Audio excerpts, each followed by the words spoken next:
Assalamualaikum warahmatullahi wabarakatuh. Apa kabar teman-teman? Saya harap kabar teman-teman baik ya. Perkenalkan, nama saya Damas Asil Akbar. Saya adalah seorang mahasiswa dari Universitas Stigubang Unisbank Semarang. Saya berasal dari Prodi S1 Akuntansi, Fakultas Ekonomika dan Bisnis, dengan nomor NIM 18.05.52.0180.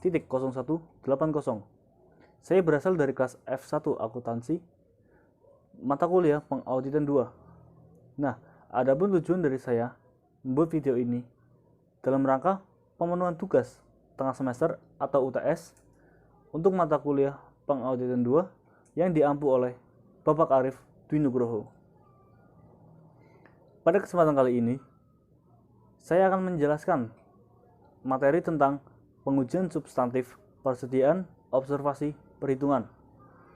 Adapun aspek yang akan saya jelaskan antara lain, yang pertama, sifat siklus produksi, kedua, materialitas dan risiko inheren, ketiga, pemahaman bisnis dan industri klien, yang keempat, pengujian mengamati perhitungan persediaan fisik klien yang terdiri dari A. Penetapan waktu dan luas observasi, B. Rencana perhitungan persediaan, C. Pelaksanaan observasi perhitungan fisik. Untuk poin yang kelima, ada pengujian penetapan biaya persediaan. Dan poin keenam, ada pengujian persediaan yang disimpan dan dikendalikan oleh pihak ketiga. Nah, kurang lebih, itu adalah 6 materi yang akan saya jelaskan di slide selanjutnya. Nah, langsung saja kita menuju ke slide selanjutnya. Nah, untuk materi pertama, yaitu ada sifat siklus produksi. Pengertian dari siklus produksi merupakan serangkaian aktivitas bisnis dan kegiatan pengolahan data yang berkaitan dengan proses pembuatan produk dan terjadi secara terus-menerus atau kontinu. Keberadaan sistem informasi akuntansi sangat penting dalam siklus produksi. Mengapa? Karena dengan adanya sistem informasi akuntansi akan membantu menghasilkan informasi biaya yang tepat dan waktu kerja yang jelas untuk dijadikan masukan bagi para pembuat keputusan dalam perencanaan produk atau jasa yang dihasilkan, berapa harga produk tersebut, dan bagaimana perencanaan penyerapan dan alokasi sumber daya yang diperlukan, serta yang sangat penting adalah bagaimana merencanakan dan mengendalikan biaya produksi, serta evaluasi kinerja terhadap produktivitas yang akan dihasilkan. Nah, siklus produksi atau production cycle berhubungan dengan konversi bahan baku menjadi barang jadi. Siklus ini meliputi perencanaan dan pengendalian produksi dari jenis-jenis kuantitas barang yang akan diproduksi, tingkat persediaan yang akan dipertahankan, serta transaksi dan peristiwa yang berkaitan dengan proses fabrikasi. Transaksi yang terjadi dalam siklus ini dimulai pada saat bahan baku diminta untuk diproduksi dan berakhir apabila barang diproduksi telah ditransfer ke barang jadi. Transaksi yang terjadi dari siklus ini biasanya disebut sebagai transaksi fabrikasi atau manufacturing transaction. Nah, tujuan dari siklus produksi ini antara lain, yang pertama, sumber produksi dan perolehan aktiva tetap diotorisasikan dengan baik. Yang kedua, persediaan barang dalam proses dan aktiva tetap dijaga keamanannya. Yang ketiga, semua transaksi siklus produksi yang valid dan sah akan dicatat. Yang keempat, semua transaksi siklus produksi dicatat dengan akurat. Dan yang kelima, ada catatan yang akurat, dipelihara, dan dilindungi dari kehilangan. Dan yang terakhir, ada aktivitas siklus produksi dilakukan secara efektif dan efisien. Nah, dalam aktivitas siklus produksi, terdapat 4 aktivitas dasar. Antara lain, yang pertama, ada desain produk. Langkah pertama dalam siklus produksi adalah desain produk. Tujuan aktivitas ini adalah untuk merancang sebuah produk yang akan memenuhi permintaan dalam hal kualitas, ketahanan, fungsi, dan secara stimulan akan meminimalkan biaya produksi. Aktivitas desain produk akan menciptakan 2 dokumen utama. Yang pertama, ada bahan baku yang menyebutkan nomor bahan baku, deskripsi, serta jumlah masing-masing komponen bahan baku yang digunakan dalam satu unit produk jadi. Kedua, daftar operasi yang menyebutkan kebutuhan tenaga kerja dan mesin yang diperlukan untuk memproduksi produk tersebut. Peran akuntan harus terlibat dalam desain produk karena 65% hingga 80% biaya produk ditentukan pada tahap proses produksi ini. Yang kedua, perencanaan dan penjadwalan. Langkah kedua dalam siklus produksi adalah perencanaan dan penjadwalan. Tujuan dari langkah ini adalah untuk mengembangkan rencana produksi yang cukup efisien untuk memenuhi pesanan yang ada dan untuk mengantisipasi permintaan jangka pendek tanpa menimbulkan kelebihan persediaan barang jadi. Terdapat dua perencanaan produksi yang umum digunakan, antara lain, yang pertama, ada perencanaan sumber daya produksi atau Manufacturing Resources Planning atau bisa disingkat MRP2, dan sistem produksi Just in Time atau bisa disingkat JIT. MR2 adalah kelanjutan dari perencanaan sumber daya bahan baku yang mencari keseimbangan antara kapasitas produksi yang ada dan kebutuhan bahan baku untuk memenuhi perkiraan permintaan penjualan. Nah, untuk sistem MRP2 ini sering disebut sebagai push manufacturing karena barang diproduksi sebagai ekspektasi atas permintaan pelanggan. Sedangkan just in time memperluas prinsip sistem pengendalian persediaan untuk keseluruhan proses produksi. Nah, tujuan dari produksi JIT adalah untuk meminimalkan atau bahkan meniadakan persediaan bahan baku, barang dalam proses, dan barang jadi. JIT seringkali disebut sebagai pull manufacturing karena barang diproduksi adalah sebagai tanggapan atas permintaan pelanggan, jadi hanya berproduksi sebagai tanggapan atas pesanan pelanggan. Nah, untuk yang ketiga, ada operasi produksi. Langkah ketiga dalam siklus produksi adalah produksi aktual dari produk. Cara aktivitas ini dicapai sangat berbeda dengan kebijakan di berbagai perusahaan. Nah, perbedaan tersebut didasarkan jenis produk yang diproduksi dan tingkat otomatisasi yang digunakan dalam proses produksi.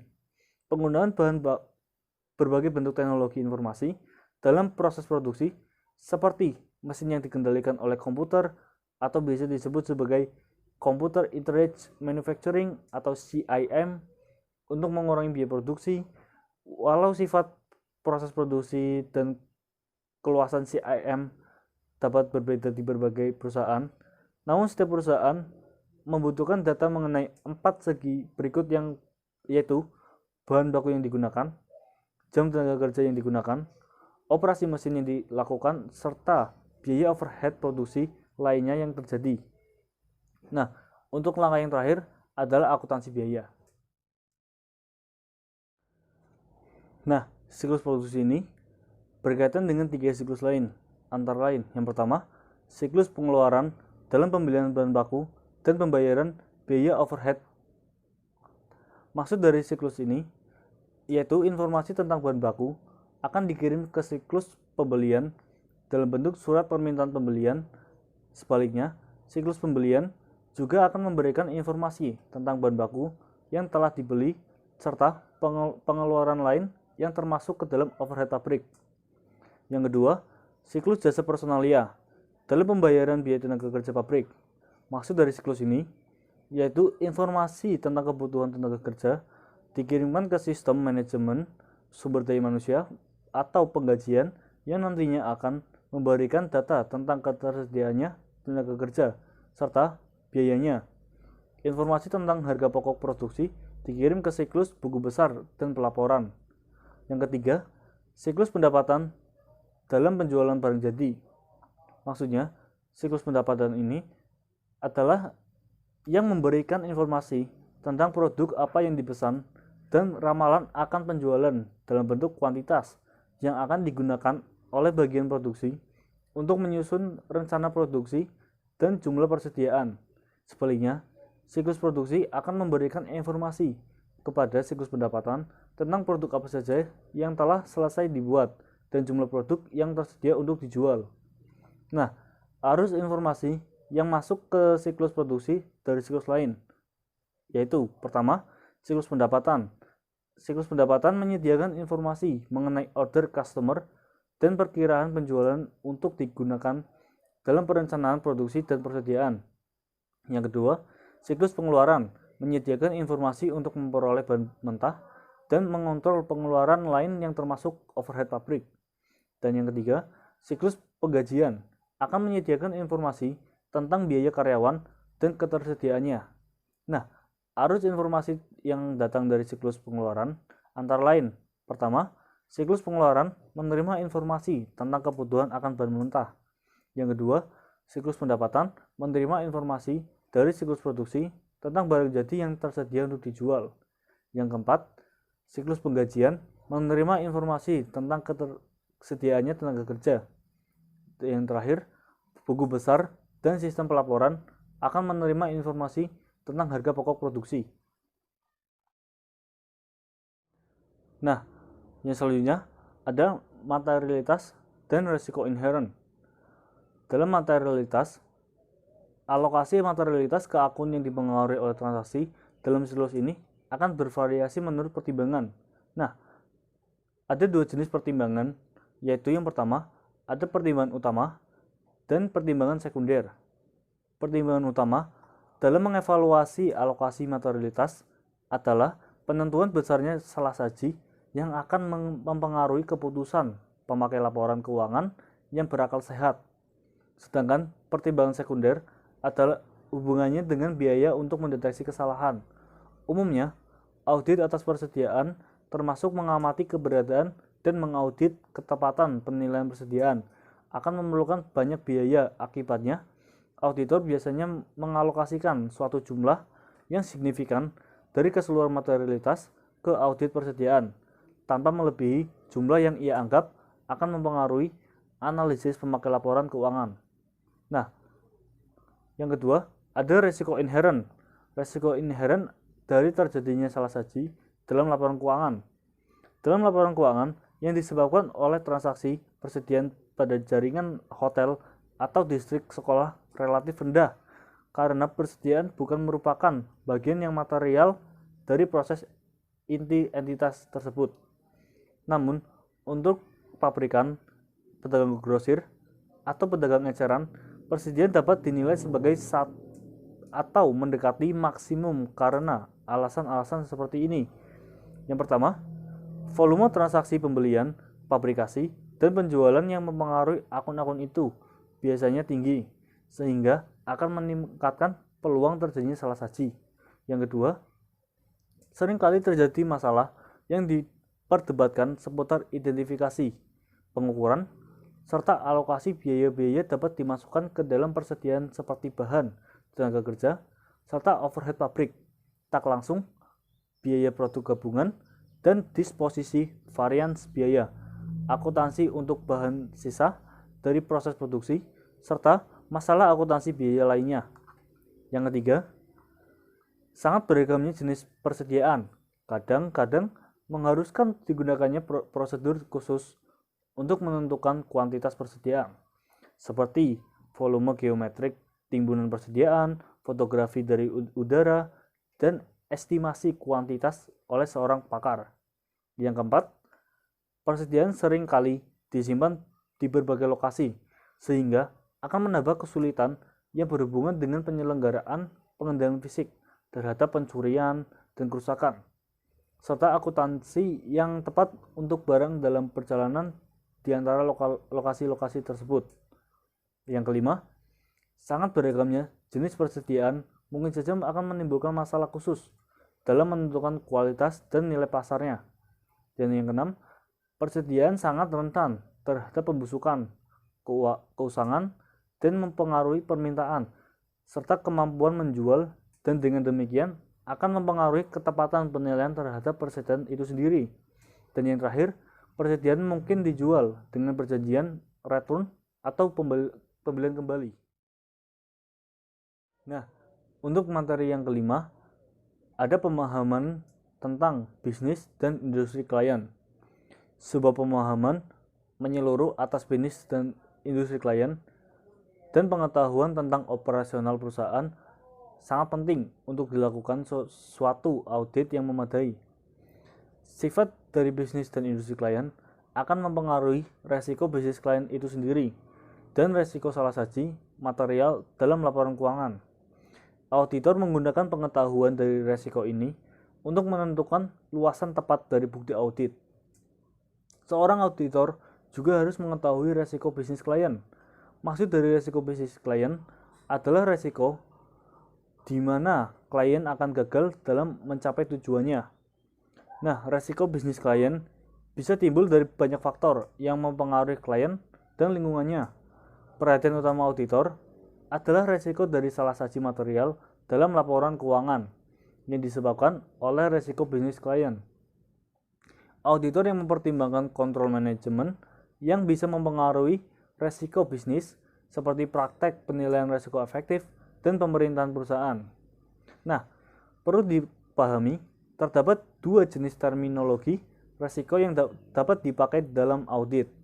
Yang pertama, terminologi resiko atau acceptable audit risk adalah ukuran seberapa besar kesediaan auditor mau menerima kenyataan bahwa laporan keuangan disajikan dengan kesalahan material setelah audit diselesaikan dan unqualified opinion diterbitkan.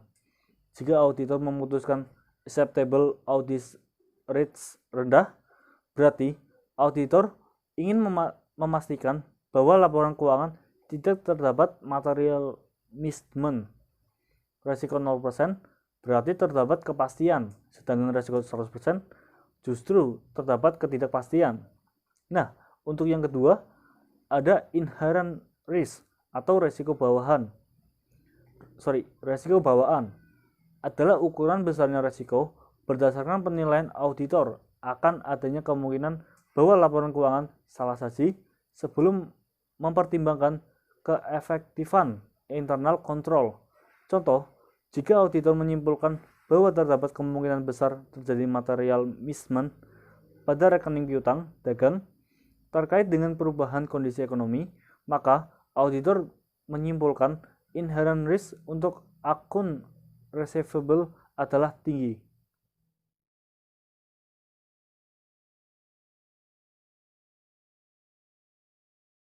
Nah, untuk materi yang selanjutnya, ada pengujian mengamati perhitungan persediaan fisik klien yang terdiri dari 1. Penetapan waktu dan luas observasi. 2. Rencana perhitungan persediaan. 3. Pelaksanaan observasi perhitungan fisik. Nah, untuk penetapan waktu dan luas pengujian, penetapan waktu pengamatan persediaan tergantung pada sistem persediaan yang dianut oleh klien itu sendiri, serta keefektivitasan pengendalian internalnya. Terdapat dua metode atau sistem persediaannya. Yang pertama, ada sistem persediaan periodik, dan yang kedua ada sistem persediaan perpaktual. Dalam sistem persediaan periodik, kuantitas ditentukan melalui perhitungan fisik dan semua perhitungan telah dilakukan pada saat atau mendekati tanggal neraca, dan auditor biasanya harus hadir pada penetapan tanggal tersebut. Nama lain dari metode periodik adalah metode fisik. Disebut demikian karena mesti ada pengecekan fisik terhadap persediaan barang dagangan di akhir periode atau stock of name. Hasil perhitungan itu bermanfaat untuk membarui akun persediaan barang dagangan. Nah, kelebihan dari metode periodik ini yaitu perusahaan mengetahui besarnya persediaan dalam gudang sehingga stok diketahui secara akurat. Sementara kekurangan dari sistem ini adalah tidak bisa mengetahui jumlah stok awal dan akhir periode dari suatu barang dagang. Kelemahan lain dari metode periodik yaitu memperlambat pengerjaan laporan keuangan jangka pendek, misal 3 dan 6 bulan. Nah, sedangkan dalam sistem persediaan perpaktual, dengan pengendalian internal yang efektif, perhitungan fisik dapat dilakukan dan dibandingkan dengan catatan persediaan pada tanggal intern. Apabila catatan perpaktual telah diselenggarakan dengan baik dan perbandingan dengan perhitungan fisik telah dilakukan secara periodik oleh klien, maka auditor harus hadir untuk mengamati sampel representatif dari perhitungan semacam itu. Dalam kasus seperti itu, prosedur ini dapat dilakukan selama atau setelah akhir periode yang diaudit. Dalam perusahaan yang memiliki persediaan yang tersebar di banyak tempat, pengamatan auditor biasanya harus mencakup semua lokasi persediaan yang signifikan. Nah, ciri-ciri dari sistem perpaktual itu sendiri, pembelian atas barang dagang atau bahan baku yang akan diproduksi kemudian akan dicatat dengan mendebit akun persediaan dan akun kas atau utang dicatat dalam kredit. Yang kedua, perhitungan pembelian, biaya transportasi masuknya barang, diskon atas pembelian barang, dan pengurangan harga barang dicatat dengan mendebit akun persediaan. Yang ketiga, harga pokok penjualan atau HPP langsung dihitung untuk setiap transaksi yang dilakukan dengan metode mendebit akun harga pokok penjualan dan mengkreditkan dalam persediaan. Nah, untuk yang keempat, persediaan adalah akun pengendalian yang dilengkapi dengan buku besar pembantu. Buku besar pembantu tersebut berisikan catatan persediaan yang berbeda-beda sesuai dengan tiap jenis persediaannya. Catatan dalam buku besar pembantu yaitu berupa catatan kuantitas dan harga dari setiap jenis persediaan yang ada dalam persediaan tersebut. Nah, salah satu kelebihan dari sistem pencatatan persediaan metode perpaktual yaitu perusahaan tidak perlu melakukan perhitungan fisik atau stock of name pada stok tersisa. Alasannya, perusahaan dapat mengetahui stok yang sebenarnya di lapangan dengan mudah berkat adanya pencatatan yang dilakukan setiap waktu. Nah, jika perusahaan Anda memilih metode perpaktual, berarti perusahaan mencatat semua pembelian dan penjualan barang dagangan langsung dalam akun persediaan yang terjadi. Nah, biasanya barang-barang bernilai jual tinggi serta mudah dicatat keluar dan masuknya ke gudang, seperti mobil atau lemari es, adalah tipe barang yang sesuai untuk menggunakan metode perpaktual. Nah, untuk materi selanjutnya, ada rencana perhitungan persediaan. Perhitungan persediaan fisik oleh klien biasanya dilakukan sesuai dengan rencana atau dasar instruksi. Instruksi yang dibuat oleh klien harus mencakup hal seperti berikut. 1. Nama karyawan yang bertanggung jawab untuk mengawasi perhitungan persediaan. 2. Tanggal perhitungan fisik. 3. Lokasi-lokasi yang akan dihitung. 4. Instruksi terinci mengenai bagaimana perhitungan akan dilakukan. 5. Penggunaan dan pengendalian label persediaan bernomor urut serta lembar ikhtisar atau kompilasi. Yang keenam, ada ketentuan mengenai penanganan penerimaan, pengiriman, serta perpindahan barang selama perhitungan jika aktivitas tersebut tidak dapat dihindarkan. Yang terakhir, ada pemisahan atau identifikasi barang bukan milik klien. Nah, auditor harus mereview dan mengevaluasi rencana perhitungan persediaan klien jauh-jauh hari sebelum tanggal perhitungan. Dengan tenggang waktu yang cukup, klien akan mampu menanggapi dengan baik saran-saran modifikasi atas rencana itu sebelum perhitungan dimulai. Nah, sudah merupakan hal yang wajar bagi auditor untuk membantu klien dalam merancang suatu rencana perhitungan persediaan yang akan memudahkan baik perhitungan maupun pengamatan persediaan. Nah, perencanaan pendahuluan harus dilakukan auditor jika pengamatan persediaan akan dilakukan secara efektif dan efisien. Seorang auditor yang berpengalaman biasanya bertanggung jawab untuk 1. Merencanakan prosedur. 2. Menentukan kebutuhan tenaga kerja. 3. Menugaskan anggota tim audit ke lokasi-lokasi tertentu. Setiap pengamat harus dilengkapi dengan salinan rencana perhitungan klien dan instruksi tertulis mengenai tugas yang akan dilakukannya. Nah, untuk yang ketiga, ada pelaksanaan observasi perhitungan fisik. Observasi merupakan hal yang strategis dan penting dalam perencanaan audit atau dalam audit planning. Baik tidak hanya perencanaan audit yang dibuat oleh auditor, tergantung dari siklus atau setidaknya observasi yang efektif. Yang akan dibahas adalah bagaimana melakukan proses observasi dalam perencanaan audit atau audit planning. Nah, persiapan yang matang sebelum berkunjung ke tempat klien penting. Salah satu caranya yang bisa dilakukan dengan membuat checklist seperti checklist pertanyaan atas apa yang akan ditanyakan kepada klien. Tak kalah pentingnya adalah memastikan setiap langkah yang ada di checklist tersebut bisa dieksekusi secara efektif. Efektif dalam hal ini maksudnya 1. Untuk memperoleh informasi dan data yang diinginkan. 2. Setiap langkah yang ada di checklist berjalan seperti yang diinginkan. Ketiga, eksekusi berjalan sesuai dengan alokasi waktu yang telah ditentukan dan direncanakan. Nah, sepintas lalu, mungkin nampak mudah, tiba di tempat klien tinggal mengikuti setiap langkah yang dituangkan di dalam checklist. Pada kenyataannya, tidak semudah itu. Yang sering luput dari perhitungan adalah karakter klien, manajemen internal auditor, dan audit commit. Yang namanya karakter orang tidak bisa diformulasikan dengan cara apapun. Kuncinya adalah persuasi. Nah, auditor yang menjalankan observasi mestilah orang yang mampu mempersuasi kliennya untuk menyediakan informasi data yang dibutuhkan dalam tenggang waktu yang sudah ditentukan tanpa menimbulkan kesan buruk. Jangan lupa, auditor dalam menjalankan tugasnya membawa nama baik atau reputasi dari KAP di mana dia bekerja. Nah, gagal mempersuasi klien tidak hanya bisa menimbulkan kesan kurang profesional, lebih parah dari itu, gagal memperoleh data yang diinginkan. Nah, untuk membuat persiapan, semua orang bisa melakukannya. Namun, untuk melakukan eksekusi secara efektif, tidak semua orang mampu melakukannya. Hanya orang-orang yang menguasai teknik interview dan persuasi yang mampu melakukan hal tersebut.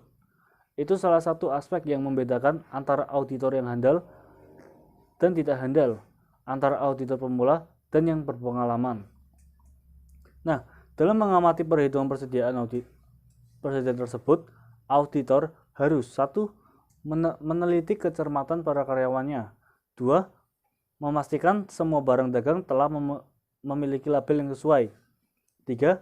Menentukan bahwa label persediaan memiliki nomor urut dan lembar kompilasi. 4. Melakukan beberapa pengujian perhitungan dan menelusuri kuantitas ke lembar kompilasi. 5. Mewaspadai wadah-wadah yang kosong dan tempat lowong yang mungkin ada apabila barang ditumpuk dalam formasi yang rapat. 6. Mewaspadai adanya persediaan barang yang rusak dan usang. 7. Menilai kondisi umum persediaan. 8. Mengidentifikasi dokumen penerimaan dan pengirim terakhir yang digunakan dan memastikan bahwa barang yang diterima selama perhitungan telah dipisahkan sebagaimana mestinya. Dan yang ke-9, mengajukan pertanyaan tentang eksistensi barang persediaan yang lambat pergerakannya. Nah, untuk materi yang selanjutnya, ada pengujian penetapan biaya persediaan. Nah, persediaan merupakan suatu unsur yang umum yang memegang peranan sangat penting dalam operasi perusahaan, yang secara kontinu diperoleh atau diproduksi dan dijual mempunyai efek langsung terhadap laba perusahaan. Oleh karena itu, para pemimpin perusahaan, baik perusahaan dagang maupun industri, selalu berusaha untuk mengelola persediaannya sebaik mungkin. Para ahli mendefinisikan persediaan bermacam-macam. Antara lain yang pertama, ada menurut Prasetyo, persediaan adalah suatu aktiva yang meliputi barang milik perusahaan dengan maksud untuk dijual dalam satu periode usaha yang normal, termasuk yang dalam pengerjaan atau proses produksi, menunggu masa penggunaannya pada proses produksi. Nah, kalau menurut Hendrickson, menyatakan bahwa persediaan meliputi barang perdagangan yang dimaksudkan untuk dijual dalam kondisi usaha normal dan bahan baku serta dalam pembuatan yang digunakan dalam proses produksi untuk dijual. Nah, persediaan sangat penting bagi kelangsungan hidup perusahaan. Perusahaan harus dapat memperkirakan jumlah persediaan yang dimilikinya. Persediaan yang dimiliki oleh perusahaan tidak boleh terlalu banyak dan tidak boleh terlalu sedikit, karena akan mempengaruhi biaya yang akan dikeluarkan untuk persediaan tersebut. Pengujian ini mencakup pemeriksaan atas dokumentasi pendukung baik untuk harga pokok maupun nilai pasar persediaan. Jadi, pengujian ini terutama berhubungan dengan asersi, penilaian, atau alokasi. Pengujian ini juga menyangkut penentuan bahwa prosedur penetapan harga yang digunakan konsisten dengan yang digunakan dalam tahun-tahun sebelumnya. Dalam menetapkan harga persediaan yang diproduksi, auditor harus mempertimbangkan biaya per unit atas barang baku dan jumlah yang diperlukan dalam memproduksi setiap unit output.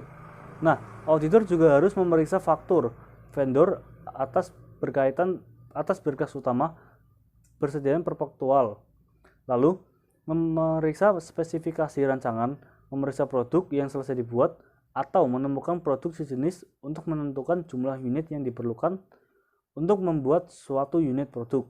Nah, pengujian biaya digunakan untuk menilai persediaan harus diuji untuk menentukan klien telah mengikuti secara benar metode persediaan dan sesuai dengan PABU. Hal ini merupakan prosedur audit yang disebut pengujian harga. Nah, sedangkan pengujian kompilasi perlu dilakukan auditor untuk memverifikasi perhitungan telah diikhtisarkan secara benar dan telah di-footing secara benar pada saldo persediaan buku besar umum yang sama. Nah, review atas pencatatan persediaan prospektual dan pengajuan pertanyaan kepada klien harus memungkinkan auditor untuk menentukan baik dasar maupun metode penetapan harga yang digunakan dalam menetapkan harga kuantitas persediaan. Sebaiknya konsistensi penetapan harga ini dapat ditetapkan dengan melihat kembali kertas kerja yang sebelumnya. Langkah untuk memverifikasi penetapan harga ini mencakup penelaahan atas penetapan harga barang yang usang dan rusak guna memastikan bahwa barang tersebut tidak dinilai melebihi nilai realisasi bersih pada tanggal laporan. Nah, bukti pendukung mengenai biaya per unit bervariasi.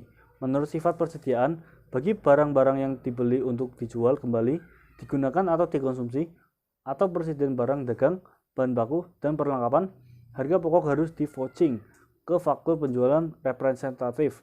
Nah, tujuan dalam audit siklus persediaan dan pergudangan adalah menyediakan kepastian bahwa laporan keuangan menyajikan informasi bahan baku dan barang setengah jadi, persediaan barang jadi, serta harga pokok penjualan secara wajar. Nah, audit atas siklus persediaan dan perdagangan dapat dibagi menjadi 5. Dapat dibagi menjadi 5 aktivitas yang berbeda. Yang pertama, ada akuisisi dan pencatatan bahan baku, biaya tenaga kerja dan overhead. Yang kedua, perpindahan internal dan aset dan biaya. Ketiga, pengiriman barang dan pencatatan pendapatan serta biaya. Yang keempat, pengamanan fisik atas persediaan. Yang kelima, penetapan harga dan kompilasi persediaan. Nah, untuk materi yang terakhir, ada pengujian persediaan yang disimpan dan dikendalikan oleh pihak ketiga. Siklus persediaan dan perdagangan merupakan siklus yang unik karena hubungannya yang erat dengan siklus transaksi lainnya. Bagi perusahaan manufaktur, bahan baku memasuki siklus persediaan dan perdagangan dari siklus akuisisi dan pembayaran, sementara tenaga kerja langsung memasukinya dari siklus penggajian dan personalia. Siklus persediaan dan pergudangan diakhiri dengan penjualan barang dalam siklus penjualan dan penagihan. Nah, audit terhadap persediaan, terutama pengujian saldo persediaan akhir tahun, seringkali merupakan bagian yang paling kompleks dan paling menghabiskan waktu audit. Faktor-faktor yang mempengaruhi kompleksitas audit persediaan yaitu antara lain: persediaan seringkali merupakan akun terbesar pada neraca. 2. Persediaan seringkali berada pada lokasi yang berbeda, yang membuat pengendalian dan perhitungan fisik menjadi sulit. 3. Seringkali sulit bagi auditor untuk mengamati dan menilai item persediaan yang berbeda seperti perhiasan, bahan kimia, dan suku cadang elektronik. Yang terakhir, penilaian persediaan juga sulit apabila estimasi keusangan persediaan merupakan hal yang penting dan apabila biaya manufaktur harus dialokasikan ke persediaan. Nah, terdapat beberapa metode penilaian persediaan yang dapat diterima dan beberapa organisasi mungkin ingin menggunakan metode penilaian ini. Metode penilaian yang berbeda untuk berbagai bagian persediaan yang dapat diterima menurut prinsip-prinsip akuntansi yang diterima secara umum. Persediaan yang disimpan dan dikendalikan oleh pihak ketiga bernilai material dalam laporan keuangan. Auditor harus memperoleh bukti audit yang cukup dan tetap tentang eksistensi dan kondisi persediaan tersebut dengan melaksanakan 1 atau 2 prosedur seperti berikut. Pertama, meminta konfirmasi dari pihak ketiga tentang kuantitas dan kondisi persediaan yang disimpan atas nama entitas. 2. Melaksanakan inspeksi atau prosedur audit lainnya yang tepat sesuai dengan kondisi. Agar pihak di luar perusahaan mempercayai laporan keuangan yang disusun oleh manajemen, maka dibutuhkan jasa pihak ketiga yang bertugas untuk memeriksa dan menyatakan bahwa laporan keuangan telah disusun sesuai dengan standar akuntansi atau sebagai saksi. Pihak ketiga ini bisa disebut sebagai auditor independen. Nah, mungkin itu saja yang dapat saya sampaikan. Sebelum saya tutup, saya mohon untuk teman-teman jangan lupa untuk like, komen, subscribe, dan share sebanyak-banyaknya agar channel ini dapat menjadi channel 10 juta subscriber pertama se-Asia Tenggara sebagai channel pengumpulan tugas. Kurang lebihnya saya mohon maaf. Billahi taufiq wal hidayah. Wassalamualaikum warahmatullahi wabarakatuh.